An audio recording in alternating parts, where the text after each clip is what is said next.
খালি আপনি মনে করাই দেন কেন?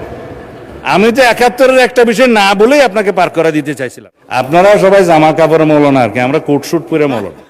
তাহলে আপনারাই বলুন ভাই সাহেব, আপনারা কি রকমের ইসলামিক দল? আমি এখন ইসলামের মধ্যে আসি। আমি কদিন আগে বলছিলাম ইসলামী ব্যাংকও ইসলাম না, আমাদের মির্জা ফখরুল ইসলামও ইসলাম না, জামাত ইসলাম ইসলাম না। ফখরুল ভাই আমার উপরে একটু মাইন্ড করছে, যার জন্য আমি আজকে এটা নুরুল ইসলাম বলতেছি, যে নুরুল ইসলাম ইসলাম। তো কালকে আমাদের মাননীয় সংসদ সদস্য শাহজাহান চৌধুরী বললেন আজকাল ফতুয়া টতুয়া নেওয়ার জন্য হাটহাজারী, পটিয়া এবং লালবাগে যেতে হবে না। কোথায় যেতে হবে? সংসদে। কার কাছে? স্বরাষ্ট্রমন্ত্রীর কাছে। কয় মুফতি টুফতি আর লাগবে না, আর একটা কি যেন বলেছেন, ডট ডট দিয়েও বলেছেন। আমি তো কখনো বলি নাই যে জামাতে ইসলামী ইসলামী দল না, আপনারা নিজেরা নিজেরা টেনে আছেন। তবে আপনারা কি রকম ইসলামী দল সেটা একটু বলবো। আমি বলেছিলাম জামাত ইসলাম মানে ইসলাম না, ইসলাম ডিফারেন্ট জিনিস। কিন্তু আপনি কালকে বলেছেন জামাত ইসলাম ইসলামী দল, এবং জামাত ইসলামকে জানতে হলে 100 বছরের ইতিহাস জানতে হবে। মানে স্পিকার ঘাটাঘাটি করে দেখলাম জামাত ইসলামের জন্মই হচ্ছে 1941 সালের 26শে আগস্ট, মৌলানা সৈয়দ আবুল আলা মওদুদী তখন ব্রিটিশ ভারতের লাহোরে ইসলামিয়া পার্কে একটা সম্মেলনের মাধ্যমে এটা জন্ম দেন। তা এখন তো 84 বছর বয়স। যাই হোক, এই 100 বছর তো নাই, এখন 84 বছর। 100 বছর হইতে হইতে আমি অন্তত বাঁচবো বলে মনে হয় না। তা এখন বলে ফেলি, হ্যাঁ না বালাকোট এখানে নাই জনাব, এখানে আমি বলি। কিন্তু আপনারা 1947-এর দেশভাগের পরে জামায়াত ইসলামী হিন্দ নামে একটা শাখা হয়েছিল। কারণ আপনাদেরটা তো এটা অনেকটা আন্তর্জাতিক সংগঠনের মতো, জামায়াত ইসলামী পাকিস্তান, জামায়াত ইসলামী হিন্দ, জামায়াত ইসলামী বাংলাদেশ। কদিন আগে না কেবল আপনারা বাংলাদেশ শব্দটা আগে আনছেন, বাংলাদেশ জামায়াত ইসলামী আনছেন। এখন 1947-এর সময়ে আপনারা ইতিহাস বলতে বলছেন আপনারা পাকিস্তান চান নাই। এটা ঐতিহাসিকভাবে হইতে পারে, ভুল হইতে পারে। এখন 1971-এ ফির আপনারা বাংলাদেশ চান। আবার 1979 সালে শহীদ রাষ্ট্রপতি জিয়াউর রহমান ধর্মভিত্তিক রাজনীতির অনুমোদন করলে আপনারা আবার জামায়াত ইসলামী বাংলাদেশ শাখা নামে শুরু করলেন, আইডিয়াল। আচ্ছা আচ্ছা, তারপরে জামাত ইসলামী হয়েছে তো বাংলাদেশ হিসাবে। এখন আমি আর জম্মু কাশ্মীর আর আজাদ কাশ্মীরের 1953 আর 74-এ যাওয়ার দরকার নয়, ওখানেও 2টা শাখা আছে। আন্তর্জাতিক সংগঠন হওয়া ভালো, ফায়দা অনেক। তো এখন 71 সালের স্বাধীনতার সময় আপনারা আপনাদের ভূমিকা সম্পর্কে আইনগতভাবে কদিন আগে এখানে আইন করে পাঠ করে দিয়েছেন, যে জাতীয় মুক্তিযুদ্ধ কাউন্সিলের আইনে যে তৎকালীন জামায়াতে ইসলামী স্বাধীনতা যুদ্ধের বিরুদ্ধে ছিল, আপনারা এখানে বসেছিলেন, এটা ফয়সালা হয়ে গেছে। আর আপনারা যে ইতিহাস বলতে বলেন 100 বছর ইতিহাস জানতে হবে, কেবল তো 79 আসলাম। 1986 সালে আপনারা হোসেন মোহাম্মদ এরশাদের আন্ডারে জাতীয় বেইমানির ইলেকশনে আপনারা যান নাই, আওয়ামী লীগের সাথে যান নাই। আপনারা 1900 না, ইতিহাস বলতে বলছেন তো, আপনারা 1996 সালে আওয়ামী লীগের সাথে যুগপত আন্দোলনে যে আমাদেরকে ক্ষমতার থেকে অপসারণ করার চেষ্টা করেন নাই। আমরা একটা ইলেকশন দিয়ে এইখানে সংবিধান সংশোধন করে তারপরে ক্ষমতা হস্তান্তর করেছি, ফেলতে পারেন নাই। এরপরে যেগুলা গৌরবময় ভূমিকা আছে সেগুলো একটু বলি। 90-তে আপনাদের ভূমিকা ভালো ছিল, 24-এ আপনাদের ভূমিকা ভালো ছিল, আমরা তো সেই স্বীকৃতিটা দেই। 100 বছরের ইতিহাসের মধ্যে এগুলো আসছে তো। হ্যাঁ, 2001 সাথে ছিল, কিন্তু 7-এর পরে আপনারা যে একটু ঘোরাঘুরি করছেন সেটা পরে বলবো। খালি আপনি মনে করাই দেন কেন? আমি তো 71-এর একটা বিষয় না বলেই আপনাকে পার করে দিতে চাইছিলাম। আপনারা মালেক সরকারের সময়, গভর্নর মালেক সরকারের সময়, পাকিস্তান, পূর্ব পাকিস্তানের সরকারে, বাংলাদেশের স্বাধীনতা যুদ্ধকালীন চলার সময়ে জামাতের 2 জন সদস্য মন্ত্রিসভায় ছিল না? এই ইতিহাস সাথে আমি বলতে চাই না। হ্যাঁ, আব্বাস আলী খান শিক্ষামন্ত্রী, এম ইউসুফ রাজস্ব বিভাগের মন্ত্রী ছিল তো। আস্তে করে চাইছিলাম একটু এগুলো না বলি, আপনারা আবার শুরু। শাহ আজিজকে তো আমরা বুক ফুলে বলি, শাহ আজিজুর রহমানকে আমরা প্রধানমন্ত্রী বানাইছে আমাদের শহীদ রাষ্ট্রপতি জিয়াউর রহমান। অসুবিধা কি আমরা তো স্বীকার করি। হ্যাঁ হ্যাঁ, জামাত ছিল না তো, জামাত ছিল না। ঠিক আছে, সেই ডিবেট আপনারা করবেন, সেই ডিবেট আপনারা করবেন ফ্রম ইউর সাইড, আমরা করব না। তারপরে আপনি বললেন যে জামাত ইসলাম ইসলামী দল। ভাই সব জামাত ইসলাম ইসলামী দল আপনারা যখন বলছেন, অবশ্যই তো কি রকম ইসলামিক দল একটু পোস্টমর্টম করি।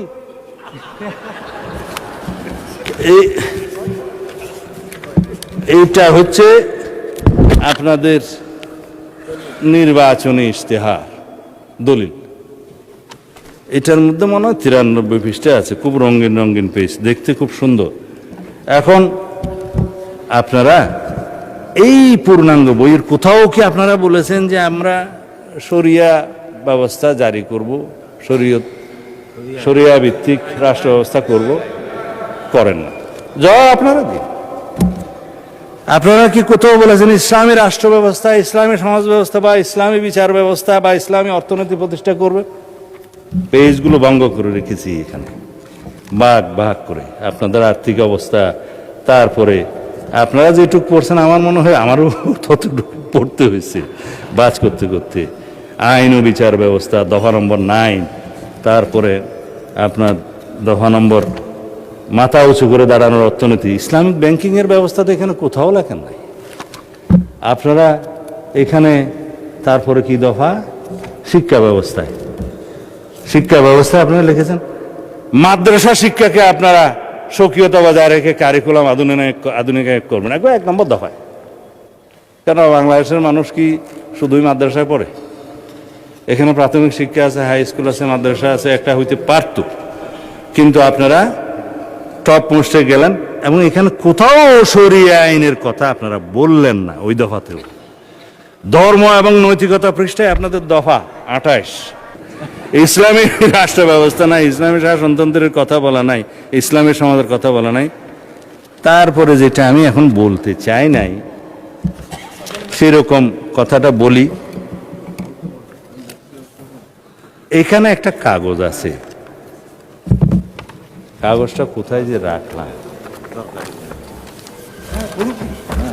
আকিমউদ্দিন, যেটা তাদের ইয়ের মধ্যে মনোগ্রামের মধ্যে ছিল, সেই আকিমউদ্দিন এখন আর নাই। এখন কাগজটা খুঁজে পাচ্ছি না, প্রিন্ট আসছে না। হ্যাঁ, এখন দেখেন আপনারা দিন প্রতিষ্ঠা করবেন, আপনাদের মনোলগ থেকে আকিমউদ্দিনটা সরাই দিচ্ছে বা ফাইনাল করেন নাই। বিদেশি ডিপ্লোম্যাটদের সাথে আপনারা যেমন সাক্ষাৎকার করেছেন আপনাদের আমির সাহেব, পিছনে সেই ছবিটা আছে। আমার কাছে সব কাগজ এখানে আছে, কাগজটা জাস্ট এখন উল্টাইলে পাবো, সব নিয়ে আসছিলাম, কোথায় যে গেল। হ্যাঁ, তো সেই আকিমউদ্দিন তো এখন নাই। আপনাদের মনোগ্রাম থেকে দিন কায়েম করে যখন ফেলে দিলেন, আপনারা নিজেদেরকে ইসলামী দল কিভাবে কায়েম করবেন, দাবি করবেন? আর আপনারা এইখানে আমি কয়েকটা উদ্ধৃতি দিই। আপনারা ইলেকশনের আগে এই সাক্ষাৎকারগুলো দিয়েছেন। জামাতের আমির সাহেব বলেছেন ক্ষমতায় গেলে শরিয়া আইন বাস্তবায়ন করবেন না, 14 জানুয়ারি 2026 বলেছেন। শারদীয় দুর্গাপূজা উপলক্ষে, হ্যাঁ শুভেচ্ছা, এটা ঠিক আছে। জনাব আব্দুল্লাহ মোহাম্মদ তাহের বলেছেন আমরা কবে কোথায় বলেছি জিতলে আমরা বাংলাদেশে শরিয়া আইন আনবো? এটা হচ্ছে 18 সেপ্টেম্বর 2025। তারপরে রোজা এবং পূজার মুদ্রা রেপিট উপিট, সেটা তো আমার এক ভাইজান বলেছে, আমি এখন বললাম না যেহেতু উনি এখানে প্রেজেন্ট নাই। এখন আপনাদের যে সমস্ত বক্তারা এখানে বক্তৃতা দিয়েছে এগুলো বললে তো আপনারা কিছুক্ষণ, এগুলা আছে আমার কাছে, এগুলা কিছুক্ষণ পরে আপনারা ওয়ার্কআউট করতে চাইবেন, আমি আর বললাম না, কারণ ব্যারিস্টার শাহরিয়ার কবিরের বক্তব্য বলতে চায় না, তিনি উপস্থিত নাই। তবে আমার ভাই শাহজাহান চৌধুরী তিনি বলেছেন যে আল্লাহ সিদ্ধান্ত নিয়েছেন জামায়াতকে ক্ষমতা নেবেন, এবং আপনি আল্লাহ এত মর্তবা দিয়েছে যে সূর্য দাঁড়িয়ে থাকে, এটা আমার ভাইয়ের যে মর্তবা। আপনি এটা রেকর্ড ভিডিও আছে, বলেন আপনি যে কালকে আমার মুফতি বানাইলেন, তা আমি একটু আপনার স্বীকৃতি দিতেছি আর কি, যে আপনার কাছে এত আল্লাহ মর্তবা দিয়েছে যে আপনি বললে সূর্য দাঁড়ায় থাকে। এখন জামাত ইসলামীকে একটা ভোট দিলে আপনি 18 কোটি মানুষের নামাজ সওয়াব পাবেন। যেহেতু এখানে এমপি সাহেব আছে, আমি এটা বলতে পারি, ইতি জনাব আমির হামজা মাননীয় এমপি। এইভাবে বলতে বলতে বলতে বলতে কত বলতে পারবো তা জানি না। তবে আপনারা সর্বশেষ জেনে রাখুন, মওদুদ ইসলাম বনাম মদিনার ইসলাম নিয়ে একটা বই লেখা হয়েছে, এবং যেগুলো আকাবির যারা মুরব্বীরা, কবির থেকে আকাবির আসছে আর কি, প্লুরাল, মওদুদি রচনাবলী প্রসঙ্গে আকাবিরদের পর্যালোচনা। এত কিছু বলবো না, যেহেতু মানে স্পিকার সময়ের দিক থেকে খুব কিপটামি করতেছে, সেই জন্য মানে স্পিকার, মওদুদিবাদের মূল কথা হলো ইসমতে আম্বিয়া, মানে নবীগণ নিষ্পাপ এবং সাহাবায়ে কেরামকে মেয়ারে হক বা সত্যের মাপকাঠি, এই দুইটা বিষয়ে তিনি সমালোচনা করেছেন, মানেন। যার কারণে যারা আকাবির মানে পর্যালোচনা করেছেন, তাদের মধ্যে নাম বললেই উপমহাদেশে যাদের কথা সবাই চিনবেন, মৌলানা আশরাফ আলী থানভী সাহেব রাদিয়াল্লাহু আনহু, রহমতুল্লাহ আলাই, রহমতুল্লাহ আলাই। আর ভাই স্লিপ অফ টাং তো হইতেই পারে, তবে মোটামুটি আরবি কিছু জানি। রহমতুল্লাহ আলাই রাদিয়াল্লাহু আনহু সাহেব ইয়ের ক্ষেত্রে সাহাবীর ক্ষেত্রে, ঠিক আছে। আপনারা সবাই জামা কাপড় মৌলানা আর কি, আমরা কোট শুট পরে মৌলানা। দ্বিতীয় হচ্ছে শাইখুল ইসলাম হযরত মৌলানা হুসাইন আহমদ মাদানী রহমতুল্লাহ আলাই, হযরত মুফতি কিফায়াতুল্লাহ দেহলভী, মোহাম্মদ হযরত মৌলানা তৈয়ব সাহেব মাহতামি দারুল উলুম দেওবন্দ, মৌলানা আব্দুল লতিফ মোহতামি মাজহারুল উলুম সাহারানপুর, মাজার শাইখুল হাদিস মৌলানা জাকারিয়া সাহারানপুর। এইভাবে বলতে বলতে আরো অনেক বলতে পারি, সময়টা চলে যাবে। তাদের সবার অভিমত হচ্ছে এই বক্তব্য যদি মোল্লা মওদুদী সাহেবের না হয়ে থাকে ঠিক আছে, যদি প্রতিষ্ঠিতভাবে হয়ে থাকে তাহলে আপনাদের বক্তব্য প্রয়োজন। সেই হিসাবে তারা বাংলাদেশে তো রীতিমতো আমাদের মুরব্বী মোল্লা মহিবুল্লাহ বাবুনগরী পরিষ্কার বক্তব্য দিয়েছেন যে জামায়াতে ইসলামী কোনো ইসলামী দল নয় এবং তারা ইসলামের ক্ষতি করছে। এগুলো আমি বলছি না, আপনারা যেহেতু পাতা উল্টিয়েছেন সেজন্য আমাকে বলতে বাধ্য, আমার মতামত নয়। তবে আপনারা ইসলামী দল, আপনারা নিজেরা দাবি করেন, কি রকম ইসলামিক দল সেইটুকু শুধু আমি কিছুক্ষণ আগে একটু বয়ান করছিলাম। সুতরাং যেখানে আপনারা আকিমউদ্দিন প্রতিষ্ঠা রাখতে পারেন নাই, সরিয়ে ফেলেছেন, আবার আনলেও আনতে পারেন, অসুবিধা নাই, এটা বুটের জন্য হয়তো সরাইছেন। আর আপনারা কোথাও সরিয়ে আইন বাস্তবায়ন চান না।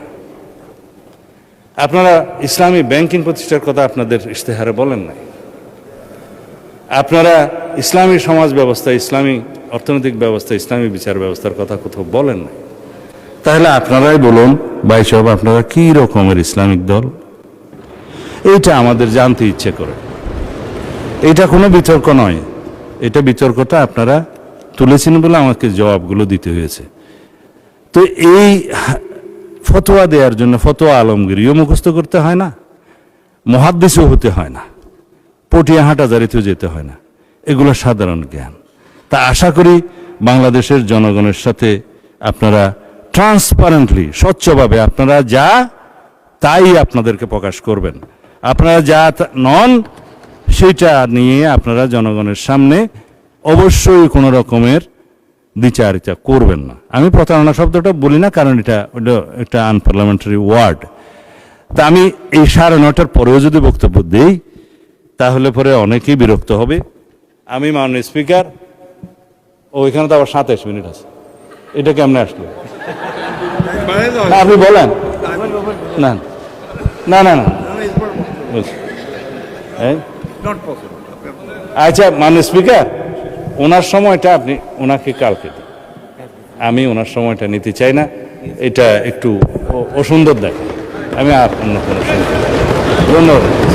দেশের সব ধরনের খবর সবার আগে পেতে চোখ রাখুন দৈনিক অপরাধ প্রকাশ মাল্টিমিডিয়ার ইউটিউব চ্যানেল ও ফেসবুক পেজে। এতক্ষণ আমাদের সাথে থাকার জন্য আপনাকে অসংখ্য ধন্যবাদ।